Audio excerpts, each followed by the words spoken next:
Je ne sais pas ce que c'est qu'un diamant. Je vous le jure. Je n'en ai jamais vu. J'ai toujours vécu à Mirny. Mais je ne sais pas à quoi ressemble un diamant. Je n'en ai jamais vu.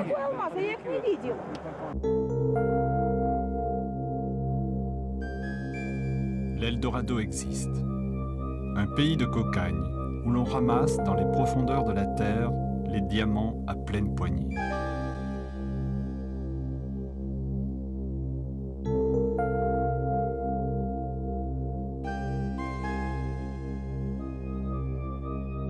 Au milieu de la Sibérie glacée, un des lieux les plus secrets de notre planète. Le KGB y interdisait toute incursion occidentale, car c'est là que se trouvent les fabuleuses réserves à devises de l'URSS. Qui va mettre la main sur ce pactole? Les Yakoutes, théoriquement propriétaires des lieux, ou les Russes qui les ont colonisés? Aujourd'hui, ce sont les Russes qui exploitent les gisements. Et ce sont les Russes qui prospectent systématiquement la région, comme nous le confirme sur place le chef géologue Vladimir Zouyev. Aujourd'hui, on prospecte très activement toute la plateforme sibérienne. Cela représente une superficie de plusieurs centaines de milliers de kilomètres carrés. On recherche de nouveaux gisements de diamants et on en trouve sans arrêt. Jusqu'en 1950, cette région de la Sibérie était quasiment inexplorée. Moins 70 degrés l'hiver, des nuées de moustiques l'été, un territoire grand comme 2 fois la France. Les premiers prospecteurs étaient de véritables aventuriers. C'est Larissa Papagaïeva et Fedor Belikov qui ont découvert la première cheminée diamantifère. C'était le 22 août 1954, près de Mirny. Mais le premier diamant avait été trouvé 5 ans plus tôt au bord d'une rivière toute proche par Grigory Finstein. Et voilà, le 7 août, c'est ici que l'on a trouvé le premier diamant. Il était tout petit. Mais c'était le premier et c'est ce qui fait sa valeur. Et il a été trouvé exactement ici. Le régime communiste a tout de suite employé les grands moyens.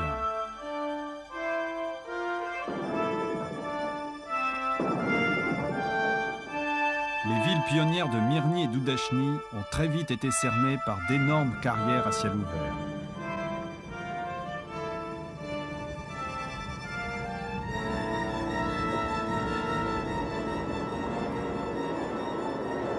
C'est en effet dans les cheminées d'anciens volcans que l'on trouve la pierre transparente, la plus dure et la plus pure de la création.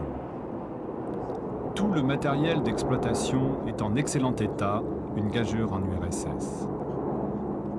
Des équipes se relaient 24 heures sur 24, 365 jours par an, quelle que soit la température. Et il est interdit à qui que ce soit de toucher le minerai. Tout est mécanique. Les chances d'apercevoir un diamant gros comme un pois chiche dans des milliers de tonnes de cailloux sont très faibles. Mais cela arrive parfois. Ça fait 20 ans que je travaille dans la carrière. J'ai commencé comme aide machiniste de pelle mécanique. Maintenant, je suis chef. En 20 ans, j'ai vu que 3 fois des diamants. Aujourd'hui, le trou de Mirny a 500 mètres de profondeur. Les spécialistes sont certains que la pipe à diamant est 2 fois plus profonde. Alors, on va continuer à creuser. Nous sommes en train de faire des travaux d'élargissement de la carrière pour pouvoir l'approfondir. Vous voyez, nous sommes obligés de prendre sur la plateforme en haut pour pouvoir élargir en bas et creuser encore.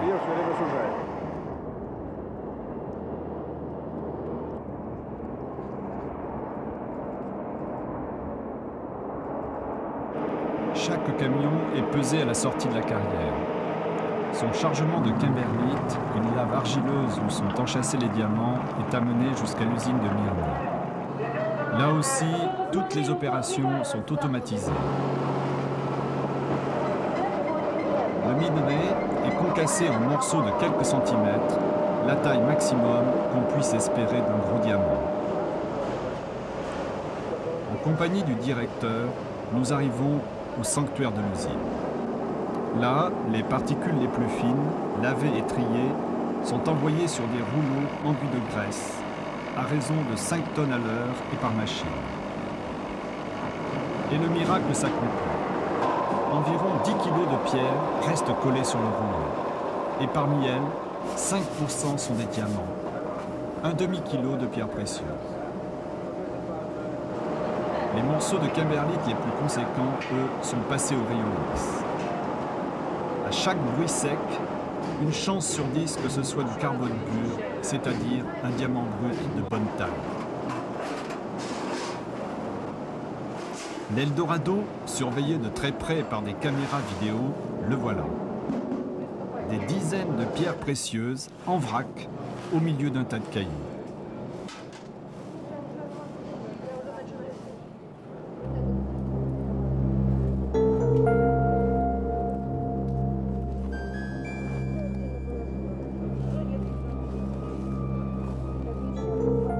Les 3 ouvrières sont les seules à pouvoir toucher le minerai. Même le directeur n'a pas le droit de mettre les mains sur la table.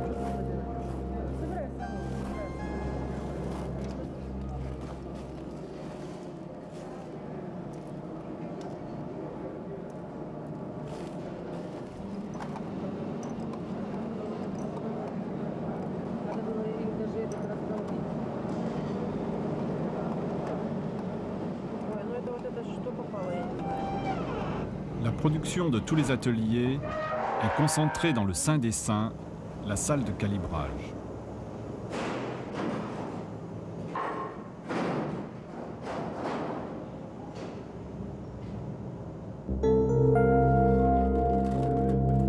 Sur les tables, la récolte d'une seule journée de travail. À 60 000 francs le gramme, un sacré magot. Aucun diamant n'est absolument parfait. Chacun d'entre eux est passé à la loupe. On note sa forme, sa couleur, sa cristallisation, ses inclusions. On établit en quelque sorte son pédigré, qui en fera une pièce unique au monde.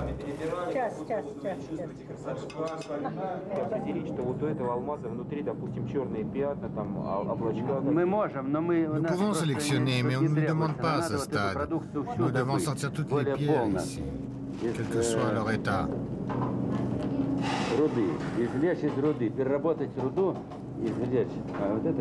Tiens, celle-là, j'ai vu.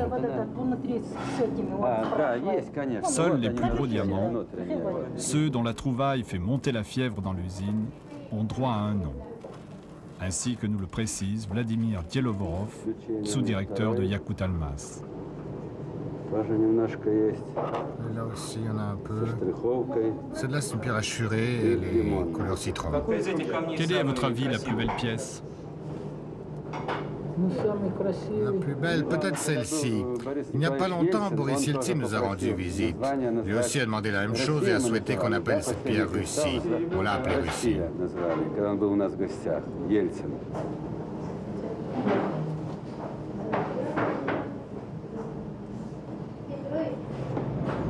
Le personnel qui est au contact avec les diamants est trié sur le volet.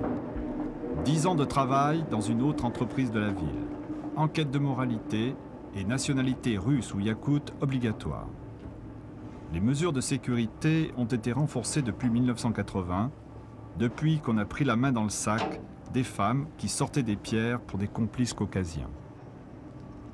On laisse ses vêtements de travail dans un vestiaire et on retrouve ses vêtements de ville dans un autre vestiaire. Entre les deux, un sas, où le passage, complètement nu, devant des miliciens est obligatoire pour les hommes comme pour les femmes. Tout est passé à l'inspection. La bouche, les cheveux, l'anus.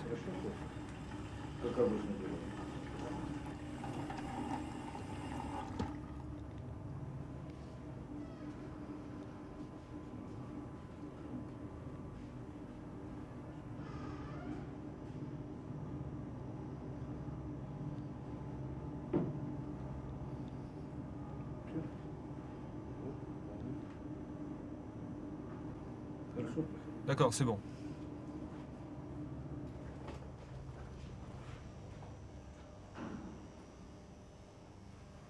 Et si un ouvrier avale un diamant? Ça, on peut pas s'en rendre compte. Les rayons X ne servent à rien, n'est-ce pas?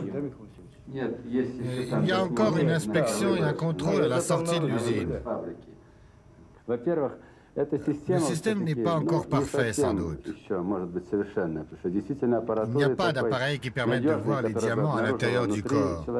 C'est pas encore inventé. En Afrique du Sud, on retient les gens à la sortie des mines. On les fait jeûner un certain temps. Mais ici, on ne fait pas ça pour l'instant. On pense à créer un appareillage efficace, mais là aussi, il n'y en a pas pour le moment. Évidemment, on ne peut pas avoir de garantie à 100%, mais la direction essaie de jouer la confiance et l'attrait. Elle tente de stabiliser la situation pour éviter que les meilleurs ouvriers ne quittent l'industrie du diamant. Nous essayons de retenir les plus qualifiés en les intéressant au maximum à travailler dans le diamant.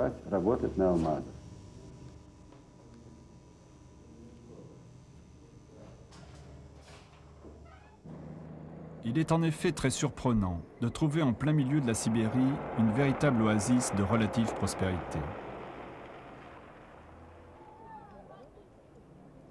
On construit des logements neufs.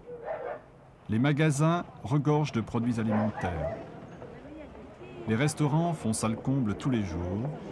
Les marchés sont abondamment approvisionnés en légumes, en viande.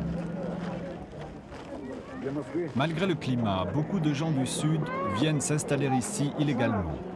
Et on peut se demander si la suppression du permis de résider ne va pas attirer une population misérable, comme autour des villes minières d'Amérique du Sud.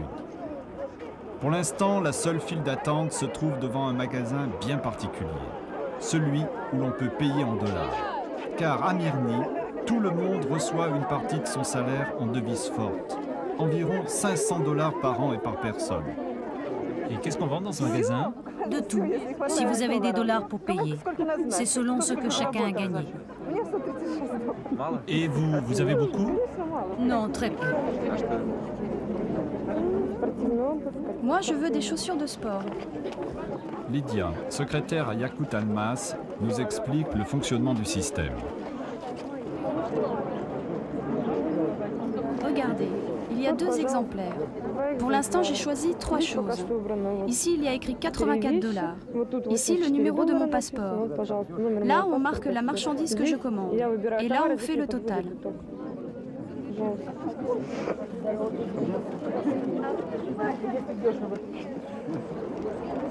On fait rentrer les gens par groupe de 50 pour un quart d'heure de shopping.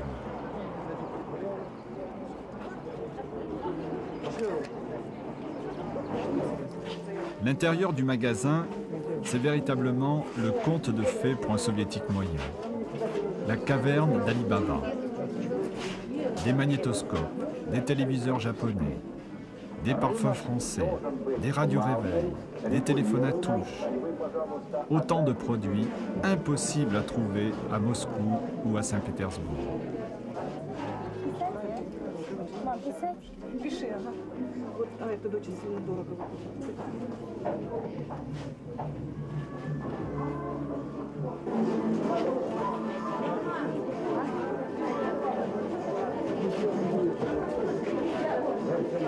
Une prospérité très artificielle d'un petit monde clos. Dans la ville en bois, on retrouve très vite en effet les plaies du monde socialiste. Et déjà, on voit s'installer une société à plusieurs vitesses. Vous vous plaignez, pourtant on dit que Mirny est la ville la plus riche du RSS. C'est vrai, la plus riche. Et alors, quel résultat pour nous? On nous dit qu'en Occident, les gens vivent mal, qu'ils n'ont pas l'eau chaude, pas l'eau courante. Mais qui s'inquiète de voir comment nous vivons? Regardez ce mur. Nous l'avons construit pour que les enfants ne voient pas cet infâme bistrot à bière. On ne sait pas boire d'une manière civilisée chez nous. Ils balancent les bouteilles de verre, ils boivent. Chez nous, les gens ne savent pas se conduire joliment.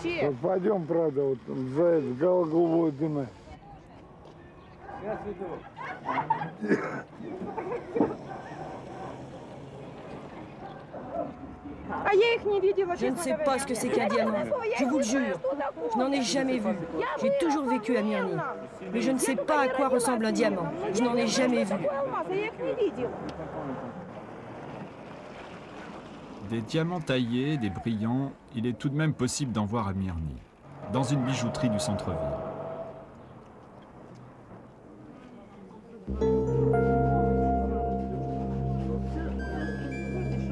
Les salaires ont beau être 3 fois plus élevés que dans le reste du pays, on vient plus pour voir que pour acheter. Oh là là, c'est pas pour nous tout ça. Vous vouliez acheter un diamant? Oh, ça fait 25 ans que nous sommes dans le Grand Nord, on peut même pas en rêver.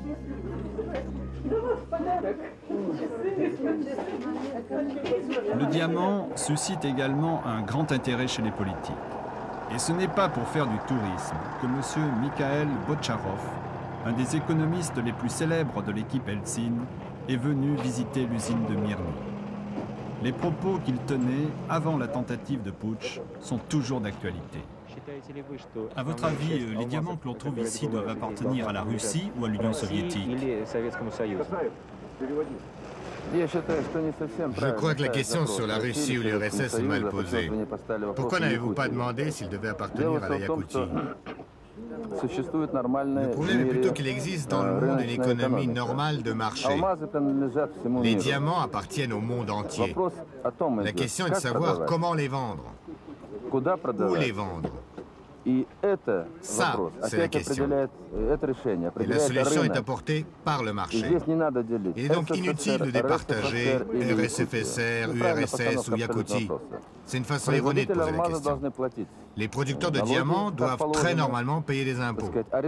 Et la question de savoir comment vendre les diamants, s'il faut les vendre ou au contraire les conserver dans un fonds spécial, doit être réglée par décision gouvernementale.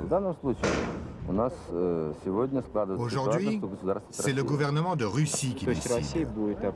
C'est-à-dire que c'est la Russie qui décide de la part qu'elle reçoit? Non, la Russie ne va pas tout émietter. Elle mène une politique financière globale qui concerne aussi les diamants. Et pas l'URSS alors? Je considère que le gouvernement aujourd'hui, c'est la Russie. L'URSS, il faudra encore décider de ce que c'est et on n'a pas encore répondu à cette question. Cette richesse octroyée par la nature, on cherche à l'exploiter à fond. En même temps qu'on défonce les cratères des volcans, on saccage intégralement les rivières avoisinantes. On essaie d'y récupérer les diamants emportés par l'érosion. Une énorme drague fonctionne jour et nuit. Le bateau-usine est complètement isolé au milieu de la taïga, ce qui rend ses gardiens un peu nerveux.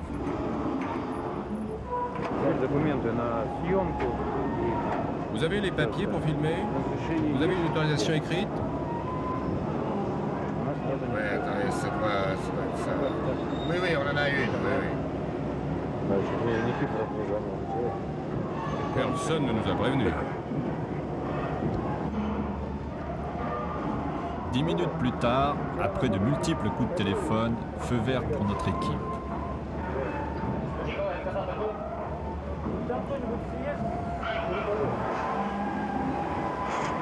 Dans un bruit d'enfer, les godets creusent inlassablement le lit de la rivière. La drague ratisse la vallée dans toute sa largeur à raison d'1 ou 2 km par jour.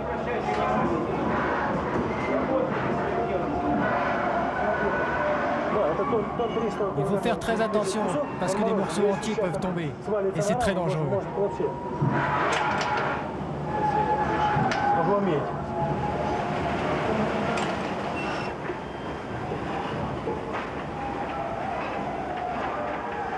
À l'intérieur de la barge, le système de tri est à peu près le même que dans l'usine de Myrny.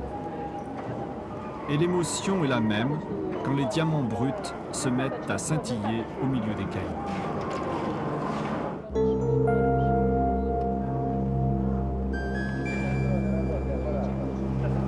Le rendement, nous dit-on, est comparable à celui des carrières. 1 tonne de diamants pour 15 millions de tonnes de minerais.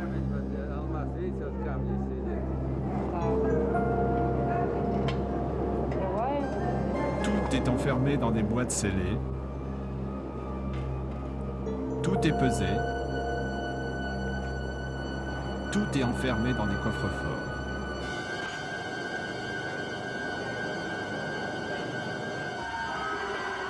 Chaque matin à 9 h, la boîte à diamants est convoyée jusqu'à l'usine de Myrny.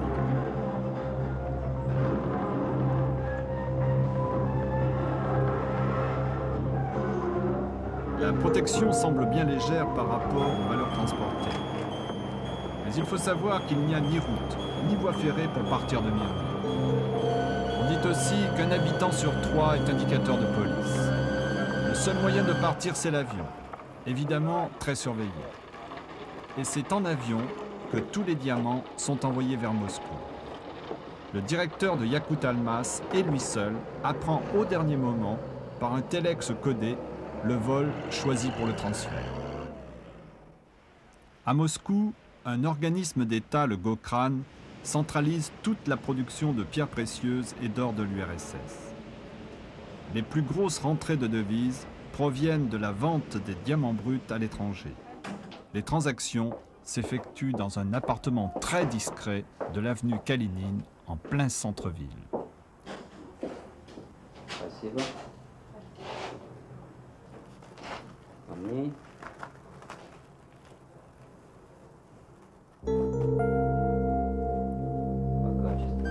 Sur la table, environ 60 millions de francs, 6 milliards de centimes. Ce sont des pierres que De Beers n'a pas voulu acheter. En effet, cette société multinationale d'origine sud-africaine, symbole du capitalisme, a un droit de préemption total sur les diamants mis en vente par l'URSS. Quelles sont les plus belles pierres? Ces trois-là, je pense. Il faut les peser. Comme ça. Cette balance est assez précise. Elle va au millième de carat. Donc celui-là, il fait 5 carats 330. Multiplions cela par $2000 le carat, ça fait en gros $10 000. Et pour une seule pierre, multipliez ça par le tas de diamants que vous voyez là, ça fait une somme rondelette. C'est une pierre de forme assez correcte. Elle a en fait 6 petits défauts. 5 en surface et 1 à l'intérieur. Il faudra donc la scier en 2 et on en tirera 2 brillants assez gros.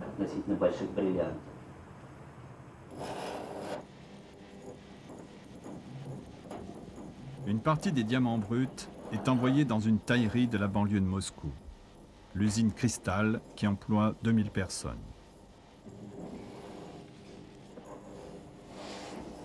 Fini le temps où l'on justifiait l'extraction des diamants par leur utilisation dans les industries de pointe. Aujourd'hui, on pense surtout à fabriquer des bijoux. Là aussi, le personnel est impitoyablement sélectionné. Et la carotte des primes en dollars va de pair avec le bâton des amendes énormes pour décourager les vols. Si vous perdez un diamant, qu'est-ce qui vous arrive? Comment? Qu'est-ce qui m'arrive? Je n'en sais rien. On doit sans doute retenir de l'argent sur mon salaire. Oui, on doit aussi faire une enquête, et j'aurai sûrement un blâme. Le travail du diamant est classique. La plupart des pierres subissent la taille dite du brillant rond. On coupe et on polit 58 facettes, ce qui donne à la pierre le plus d'éclat et de feu possible sans lui faire perdre trop de poids.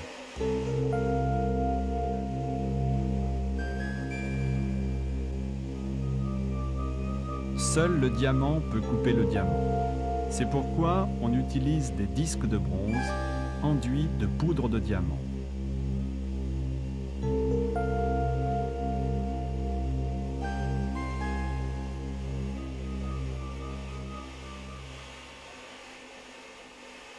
De la qualité de la taille dépendra la capacité du diamant de capter et de renvoyer idéalement la lumière. Chaque brillant est en fait une œuvre d'art unique.